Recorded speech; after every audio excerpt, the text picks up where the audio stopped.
Rotary club of Tenali Vaikunthapuram చేపడుతున్న అనేక సేవా కార్యక్రమాల్లో భాగంగా మంగళవారం ఐతానగర్ సెంటర్లో గల జెట్టి వెంకటరత్తయ్య నరసమ్మ మున్సిపల్ ఎలిమెంటరీ స్కూల్ నందు విద్యార్థులకు నోట్బుక్స్ ను పంపిణీ చేయడంతో పాటు విద్యార్థులు కూర్చునేందుకు ఐరన్ టేబుల్స్ రెండింటిని స్కూల్ కి అందజేశారు.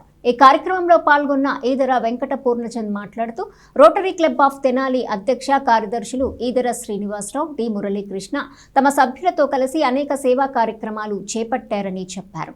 ముఖ్యంగా ప్రభుత్వ పాఠశాలల్లో చదివే విద్యార్థులకు కంటి వైద్య శిబిరాలు నిర్వహించడంతో పాటు పాఠశాలలకు అవసరమైన బీరువాలు వంటి వస్తువులను క్లబ్ ద్వారా ఇవ్వటం జరిగిందని పూర్ణచంద్ తెలియజేశారు.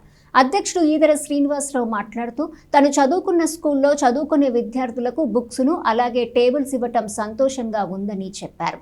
కార్యదర్శి డి మురళీకృష్ణ మాట్లాడుతూ ప్రభుత్వ పాఠశాలలకు క్లబ్ తరపున అనేక సేవా కార్యక్రమాలు చేపట్టామని, ఇప్పుడు ఇచ్చిన వాటితో పాటు 5 కుర్చీలు ఈ స్కూల్కు ఇవ్వనున్నట్లు తెలియజేశారు.